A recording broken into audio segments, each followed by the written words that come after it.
The massive view screen on Earth's Global Defense Command Center showed thousands of red dots approaching from beyond Mars' orbit. Admiral Tom Wilson stood with his hands clasped behind his back, his weathered face reflecting the eerie glow of emergency lights. 25 years of military service hadn't prepared him for this moment. "Status report," he called out, his voice steady despite the tension filling the room. "Sir, we count over 3,000 alien vessels," responded Officer Mike Brown from his station. "Their technology is far beyond anything we've encountered before. Our sensors can barely track them." The invasion fleet had appeared 3 days ago, emerging from what appeared to be artificial wormholes near Jupiter. They had made no attempts at communication, destroying 2 research outposts on Europa without warning. Their message was clear: they hadn't come to talk. Earth's combined defense fleet numbered only 800 ships. They were the best humanity had built, representing 30 years of technological advancement since first contact with peaceful alien races. But everyone in the command center knew it wouldn't be enough. "All stations, battle positions," Wilson ordered. "I want every ship in defensive formation around Earth and Luna. We hold the line here." The room erupted into controlled chaos as officers relayed commands. On the massive screen, blue dots representing Earth's ships moved into position, forming a protective barrier around humanity's homeworld. Military bases across the planet activated their surface-to-space weapon systems, and civilian populations headed to underground shelters. "Sir, receiving emergency transmission from Luna Base 1, called out Communications Officer Linda Reed. Her fingers flew across the holographic interface as she processed the incoming data. "They're detecting something strange." Wilson turned toward her station. "To find strange, Officer Reed. Unknown energy signature appearing near the dark side of the moon. It's massive, sir. Bigger than anything we've ever recorded." The main screen shifted to show the lunar surface. A point of light appeared, growing rapidly into a swirling vortex of blue-white energy. The assembled officers watched in stunned silence as something emerged from the anomaly. "Good Lord," Wilson whispered. The ship that appeared dwarfed everything in Earth's fleet. It was at least 5 kilometers long, its hull a dark material that seemed to absorb light rather than reflect it. The design was unlike anything they'd seen before, not quite human, but somehow familiar. Angular sections transitioned smoothly into curved surfaces, giving it an almost organic appearance despite its clearly artificial nature. "Get me readings on that vessel," Wilson demanded. "Sir, its power signature is off the charts," reported Chief Engineer Paul Thompson. "The energy output is, sir, it's greater than our entire fleet combined. But there's something else. We're detecting writing on the hull." "Writing? What kind?" "It appears to be Latin, sir. Ancient Earth Latin." Wilson's eyes narrowed. "That's impossible. Put it on screen." The display zoomed in on a section of the mysterious vessel's hull. There, clearly visible in letters 20 meters tall, was text that made every officer in the room catch their breath. "VINDICTAHUMANITATIS. Vengeance of Humanity," translated Officer Reed quietly. Before anyone could respond, the alien fleet accelerated, clearly detecting the new arrival. Their formation shifted, hundreds of ships breaking off to approach the mysterious vessel. "Sir," Brown called out urgently, "the unknown ship is powering up weapons systems. Energy readings are beyond anything in our database." The Vindicti moved with impossible grace for its size. Points of light appeared along its hull, and then space itself seemed to twist. Where the light touched, alien ships simply ceased to exist. No explosions, no debris. They vanished as if they'd never been there at all. The alien fleet retaliated immediately. Thousands of energy beams converged on the mysterious ship's position. Everyone in the command center held their breath, expecting to see the massive vessel torn apart. Instead, the attacks seemed to pass through it, as if it weren't there at all. "That's some kind of defense system we've never seen before," Thompson said, his voice filled with awe. It's like the ship exists slightly out of phase with normal spacetime. The Vindicta's counterattack was devastating. Waves of energy rolled out from its hull, and wherever they passed, alien ships disappeared. In less than 5 minutes, a third of the invasion fleet had been eliminated without a single successful hit against the mysterious vessel. "Sir," Reed called out, her voice shaking slightly. "We're receiving a transmission from the unknown ship. Sir, it's in English." Wilson straightened his uniform. "Put it through." A voice filled the command center, speaking in clear, unaccented English. "Earth Defense Command. This is the temporal warship Vindicta. We stand ready to assist in planetary defense. Please coordinate your fleet's movements with our tactical systems to maximize combat effectiveness." The room fell silent. The voice was artificial but somehow warm, almost familiar. Wilson took a deep breath before responding. "Vindicta, this is Admiral Wilson. We appreciate your assistance, but I need to know who you are and where you came from."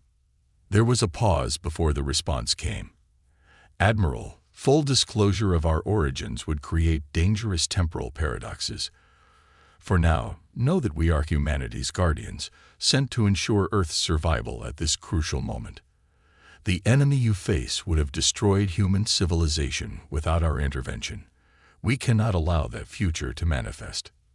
Wilson looked at the tactical display, where the alien fleet was regrouping, clearly reassessing their strategy. He had 1,000 questions, but there was no time for them now. Sometimes, he realized, you had to trust your instincts. "Very well, Vindicta. What do you need from us?"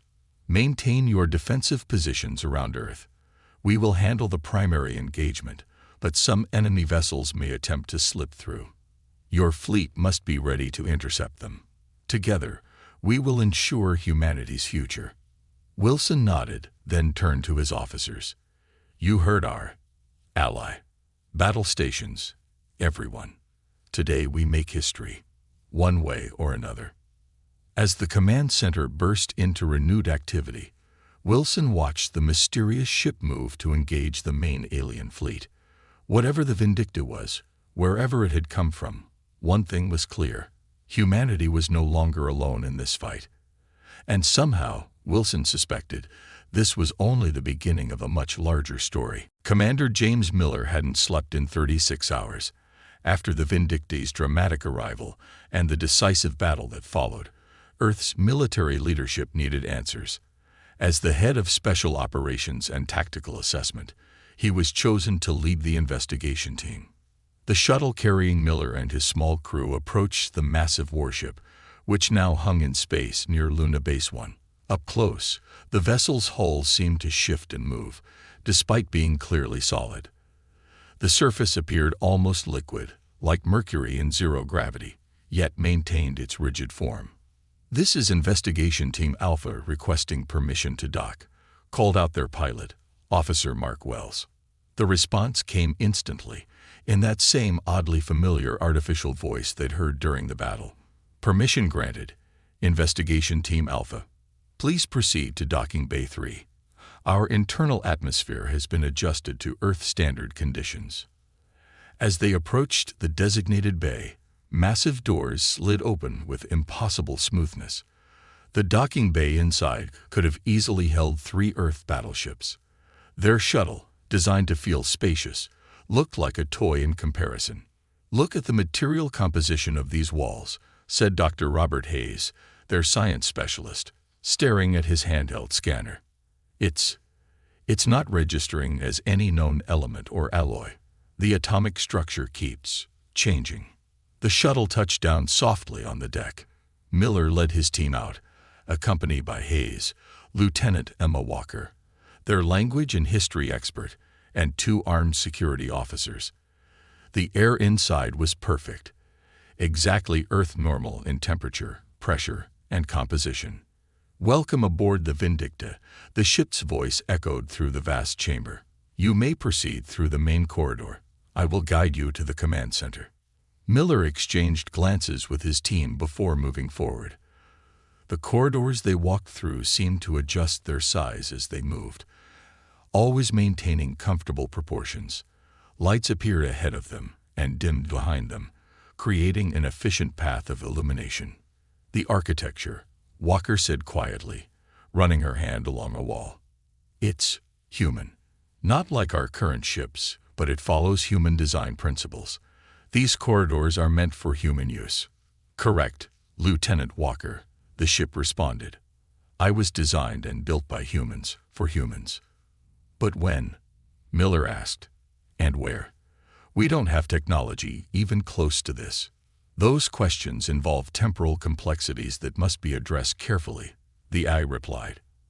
However, I can confirm that my construction date, from your current perspective, lies approximately 1,000 years in your future. The team stopped walking. Hayes almost dropped his scanner. You're from the future. That's impossible. The temporal paradoxes alone would be catastrophic if not properly managed, the AI interrupted, which is why my creators developed specific protocols for this mission. I can share only what will not endanger the timeline. They reached what was clearly a command center, though unlike any they'd seen before. The room was circular, with displays that seemed to float in midair. Some showed views of space around the ship, others displayed data in languages Miller didn't recognize, and a few appeared to be running calculations so complex they made his head hurt to look at them. Please, take seats, the AI said, and chairs emerged seamlessly from the floor, perfectly positioned for each team member. I understand you have questions. I will answer what I can. Miller sat down, noting how the chair adjusted perfectly to his body. Let's start with the basics. Why are you here? The alien force you encountered today was the first wave of what would have become a devastating invasion. In the original timeline, Earth fell within 3 days. Humanity survived in scattered colonies, but at a terrible cost. My mission is to prevent that future. But why send just one ship? Walker asked. Even with your advanced technology, wouldn't a fleet be better? An excellent question. The temporal translation process, what you might call time travel, requires enormous energy. Additionally, moving multiple large objects through time creates dangerous spatial distortions. One ship was the optimal solution. Hayes was still scanning everything in sight. Your technology. It's not just advanced. It's like magic.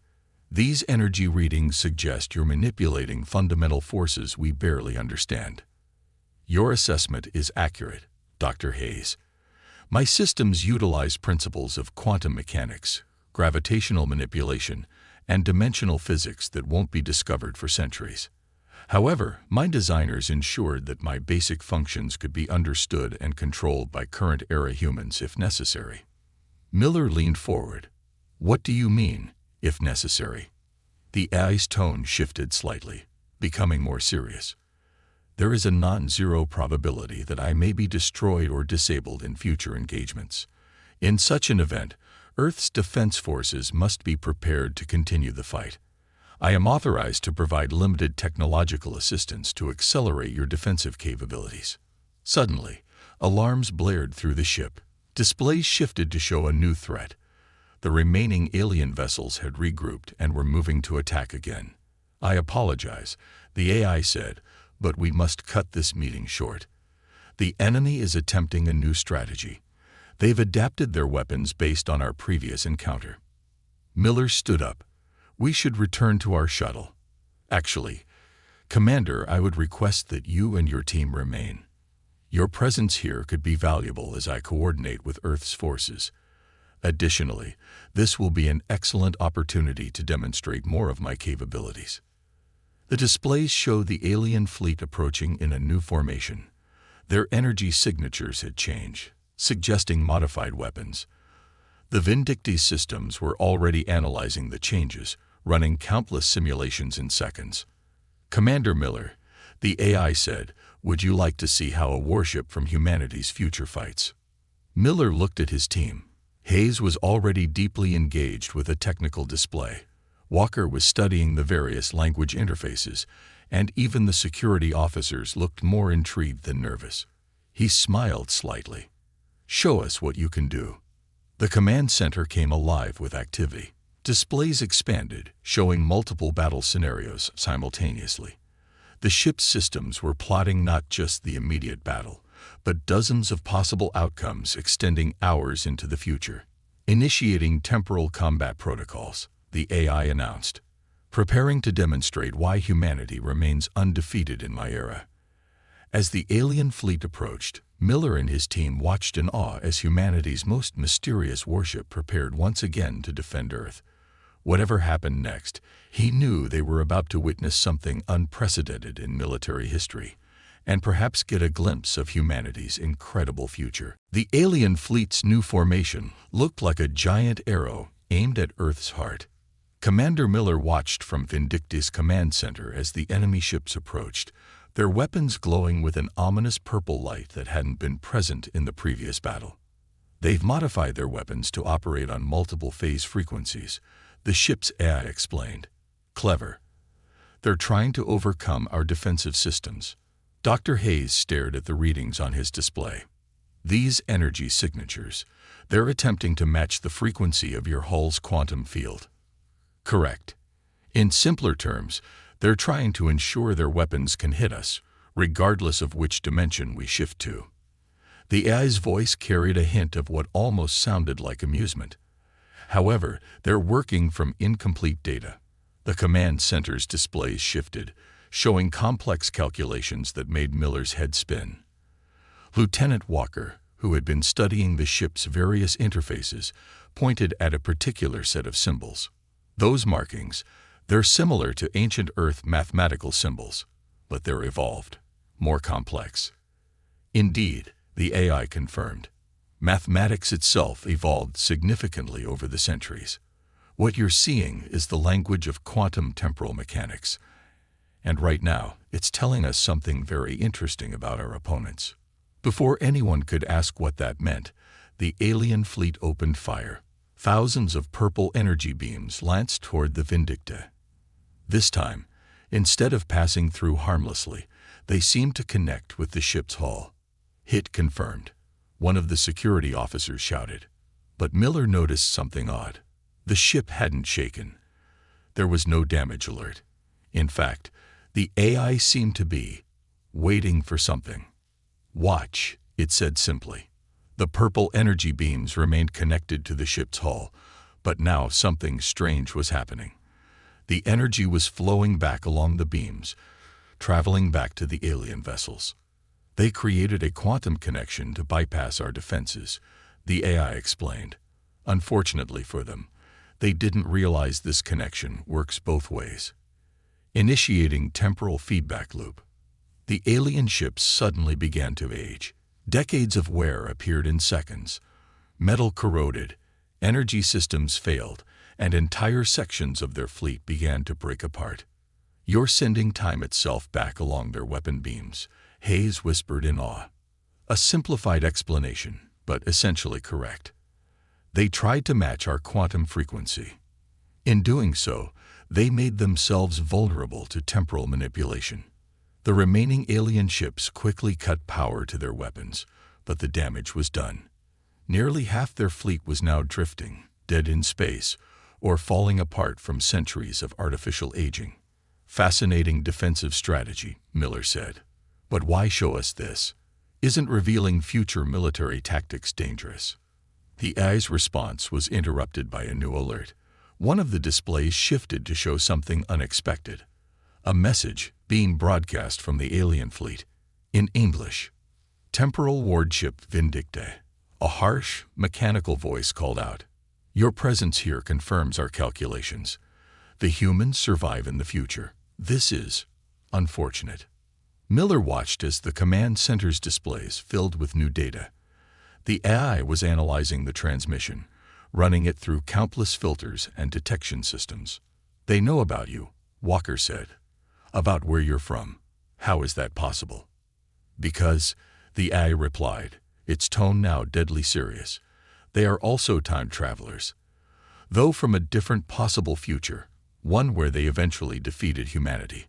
I suspected this might be the case, but needed confirmation. The alien transmission continued.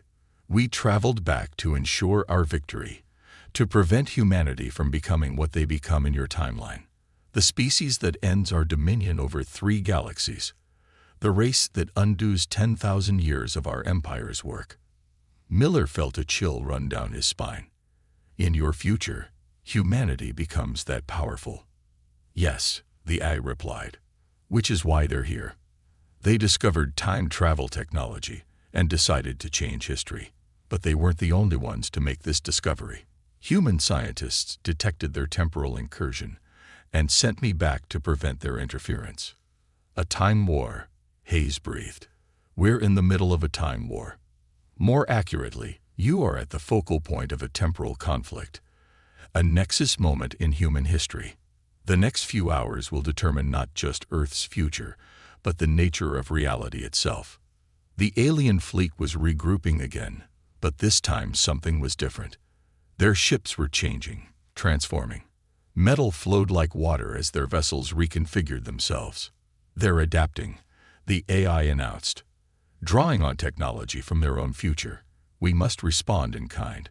Commander Miller, I'm going to show you something few humans in your era have seen. The full combat capabilities of a Type II civilization's warship. The Vindicti's hull began to shift. Throughout the massive vessel, systems that had been dormant came online. The ship's energy signature tripled, then quadrupled. Dr. Hayes, please monitor the quantum variance readings. Lieutenant Walker, I need you to track the temporal distortion patterns. Commander Miller, I suggest you take command of the tactical display. The next phase of this battle will require human intuition combined with future technology. Miller stepped forward, watching as the tactical display reconfigured itself to match his thought patterns. He could feel the ship's systems connecting with his mind, offering suggestions, showing possibilities. The future of humanity, the AI said, was never about just technology. It was about the unique human ability to adapt, to think in ways other species cannot. That's why I was designed to work with human commanders, even from your era. Together, we're about to show these time travelers why humanity's future is inevitable. Around them, the command center hummed with power as the Vindicti prepared for what might be the most important battle in human history, one that would determine not just who won or lost, but which future would become reality. The alien ships completed their transformation, turning into sleek, predatory forms that seemed to bend the light around them. Commander Miller watched as the tactical display updated with new threat assessments. The enemy vessels now appeared to exist in multiple places simultaneously, making them nearly impossible to track. They're using quantum superposition technology, the Vindicti's AI explained. Each ship exists in several possible states at once. Traditional weapons would be useless against them. So how do we fight something that's everywhere and nowhere? Miller asked, his hands hovering over the tactical controls that had synchronized with his thoughts. We don't fight the ships themselves, the AI replied. We fight the probability of their existence. Dr. Hayes, please monitor the quantum probability field. Hayes adjusted his instruments, watching as new data streams appeared. These readings, they're showing the likelihood of each ship's position in spacetime. Correct. Commander Miller, you'll notice the tactical display now shows ghost images around each enemy vessel. These represent their probable locations. Your task is to predict which position they'll collapse into when they attack. Miller studied the display. The ghost images shifted and moved, but he began to notice patterns. The aliens weren't moving randomly. They were following attack algorithms, complex but not impossible to predict. Lieutenant Walker, the AI continued, please monitor the temporal wake patterns. The enemy ships leave ripples in time as they move. These can help us predict their actions. The alien fleet suddenly accelerated, their quantum ghost images blurring into streaks of possibility. Multiple weapons fired from multiple possible positions, creating a web of destructive energy that no normal ship could hope to evade. But the Vindicti wasn't normal. Under Miller's guidance, the massive warship moved with impossible grace. Rather than trying to dodge all the attacks, it shifted partially out of phase with regular spacetime at precisely the moments when the enemy fire would have hit. "Good instincts, Commander," the AI praised. "You're learning to think in 4 dimensions." Miller didn't respond, too focused on the battle.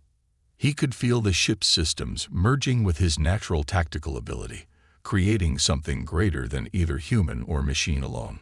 The display showed him probabilities, and his gut told him which ones would become reality. "Sir," one of the security officers called out, "Earth's defense fleet is moving to assist." "No," Miller shouted. "Tell them to stay back. Their weapons won't work against these ships, and they'll only get in our way." The AI sent the message while simultaneously charging its main weapon systems. The hull began to pulse with a deep blue light that seemed to draw in the darkness of space itself. "Commander," the AI said, "I'm giving you control of our primary temporal lance. This weapon doesn't just destroy targets, it erases their probability of existence across multiple timelines." The tactical display updated, showing new firing solutions. Miller's mind raced as he processed the possibilities. The enemy ships were fast and existed in multiple states, but their attack patterns followed certain rules. If he could predict where they would be.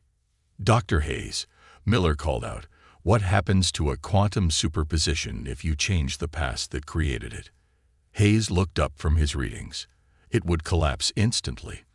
The superposition can't exist if its origin point is removed." "Exactly," Miller said, a plan forming in his mind. "AI, can we target the temporal wake instead of the ships themselves?" "Ingenious," the AI replied, and Miller could have sworn he heard pride in its artificial voice. "Targeting systems reconfiguring now. Lieutenant Walker, please assist in tracking the temporal wake patterns." The enemy fleet split into 3 groups, each one existing in multiple quantum states. They were trying to overwhelm the Vindicta's defenses by attacking from different points in spacetime simultaneously. Miller waited, watching the patterns of probability shift and flow. The tactical display merged with his intuition, showing him not just where the ships were, but where they had been and would be.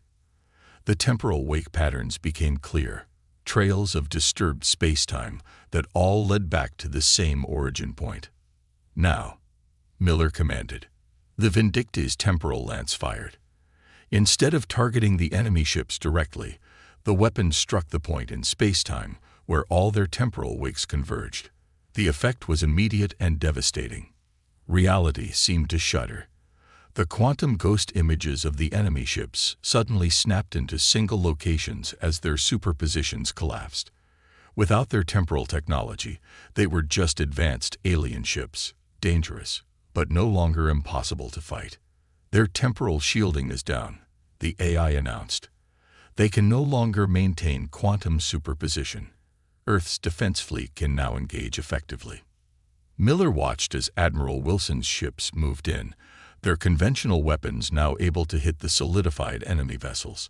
The Vindicta's own weapon systems opened up, no longer holding back. "Enemy vessels attempting emergency temporal jump," Walker reported, studying the readouts. "They're trying to escape through time." "Not this time," Miller said. "AI, can we lock them in the present?" "Temporal anchors deployed," the AI confirmed. "They're trapped in this time period. No more jumping, no more quantum tricks." The battle that followed was brief but intense. Without their future technology, the alien ships fell quickly to the combined fire of Earth's fleet and the Vindicta's advanced weapons. Within minutes, the last enemy vessel had been destroyed. The command center fell quiet except for the soft hum of the ship's systems. Miller sat back in his chair, suddenly exhausted but satisfied. "We did it," Hayes said quietly. "We actually won." "The battle, yes," the AI replied. "But there's more to come. This was just the first engagement in a much larger conflict. The enemy will try again, perhaps at different points in Earth's history. Then we'll be ready," Miller said firmly. "This ship, this crew, we proved we can fight them, no matter what point in time they target." "Yes," the AI agreed. That's exactly why I was sent back. Not just to win one battle, but to prepare humanity for what's coming. To show you what you're truly capable of. The displays showed Earth's fleet approaching the Vindicta, no doubt full of questions about what had just happened. Miller knew this was just the beginning. They had won the first battle in a war that would span not just space, but time itself. And somehow, he knew that humanity would be ready for whatever came next. 3 days after the battle, Commander Miller stood in the Vindicta's newly revealed archive chamber. The room was filled with holographic displays showing countless possible futures, each one a path humanity might take. Lieutenant Walker and Dr. Hayes worked nearby, studying the vast database of human history, both past and future. These records, Walker said, her voice filled with wonder, they show humanity spreading across the galaxy. We establish peaceful contact with dozens of species, create technologies that seem impossible, and eventually become guardians of multiple galaxies. And that's exactly why they tried to stop us here, Miller replied, watching a display that showed Earth's colonies spreading across the stars. They saw what we would become and decided to prevent it. The ship's AI joined the conversation. What you're seeing is just one possible future, the one I come from, but it's not guaranteed. The enemy's attack created temporal instability. The future is in flux. Hayes looked up from his readings. That's why you're showing us all this, isn't it? You're not just here to defend Earth. You're here to guide us toward that better future. Correct, Dr. Hayes. The temporal war isn't over. The enemy will try again, targeting different points in Earth's timeline. But now humanity knows what's coming. You can prepare. Miller touched one of the displays, watching as it showed the construction of the first faster-than-light ship. How much of this technology can you share with us? I am authorized to provide specific advances that will help Earth defend itself. Nothing that would drastically alter the timeline, but enough to give humanity a fighting chance. The quantum shields you saw in battle, for instance, your scientists can begin developing those now. The chamber's main display suddenly activated, showing Admiral Wilson approaching the Vindicta in a diplomatic shuttle. The time had come for difficult decisions about Earth's future. Commander Miller, the AI said, the Admiral will want answers. How much should we tell them? Miller thought carefully. Everything. If we're going to face more temporal attacks, Earth's leaders need to understand what they're dealing with. No more secrets. The archive chamber's doors opened, and Admiral Wilson entered, accompanied by representatives from Earth's major nations. Their faces showed a mixture of awe and concern as they took in the holographic displays of humanity's possible futures. Gentlemen, ladies, Miller greeted them. Welcome to humanity's legacy. What you're about to learn will change how you see everything. Our past, our present, and most importantly, our future. Over the next few hours, Miller and his team explained everything they had learned. The temporal war, the enemy's attempts to prevent humanity's rise, and the future that was possible if Earth's nations worked together. The AI provided proof, showing records and demonstrations that left no doubt about the truth of their claims. So what happens now? Admiral Wilson asked finally. Do you stay here, protecting us from more attacks? No, the AI replied. My presence here has already caused significant temporal disturbance. I must return to my own time soon. But before I go, I will help you lay the groundwork for Earth's defense. The AI's displays shifted, showing technical specifications for advanced defensive systems that current-era humanity could begin developing. These plans will accelerate your technological progress by approximately 50 years, without causing dangerous temporal paradoxes. The rest you must achieve on your own. But how will we know if we're on the right path? One of the representatives asked. How can we be sure we're moving toward that better future? Miller stepped forward. We already know we can do it. We've seen humanity at its best, not just in these records, but in battle. When we worked together, combining human intuition with advanced technology, we were unbeatable. That's our future. The AI's voice carried a note of approval. Commander Miller is correct. The enemy's greatest mistake was underestimating humanity's ability to adapt and grow. They thought by attacking your past, they could prevent your future. Instead, they've only made you stronger. Over the next few days, the Vindicti shared what it could: defensive technologies, scientific principles, and warnings about future threats. Earth's nations, faced with proof of both danger and opportunity, began working together in unprecedented ways. On the day the Vindicti prepared to return to its own time, Miller stood in the command center one last time. The ship had become more than just a vessel to him. It represented humanity's potential, a glimpse of what they could achieve. The temporal wake is forming, Hayes reported, checking his instruments. They'll be able to return to their time soon.